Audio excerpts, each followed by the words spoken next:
চাচা হেনা কোথায়? বাবা, হেনার তো গতকাল বিয়ে হয়ে গেছে। না, এটা আমি বিশ্বাস করি না। চাচা আপনি জানেন আমি হেনাকে অনেক ভালোবাসি, আর আপনি কিভাবে পারলেন তাকে বিয়ে দিতে? আর আমার কথা কি হেনাকে বলেন নাই আপনি?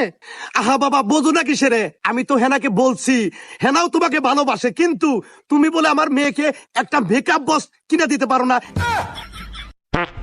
এইভাবে অপমান চাচা, এটা আমি মানতে পারছি না। আপনি কার সাথে বিয়ে দিয়েছেন সেই জামাইয়ের নাম্বারটা আমাকে দেন, আমিও চিঙ্কু মাস্তান এটা আমি দেখে ছাড়বো, আমি হেনাকে ছিনিয়ে নিয়ে আসবো। আহা বাবা, বোঝো না কিসে রে?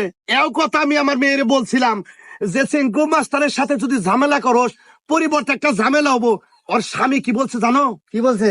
ওর স্বামী বলছে আমি হইলাম চার থানার এসআই, আমার সামনে চেঙ্কু মাস্তান আমি জেলের ভিতরে বইরা রাখবো একবারে। আচ্ছা বাবা, তুমি জানো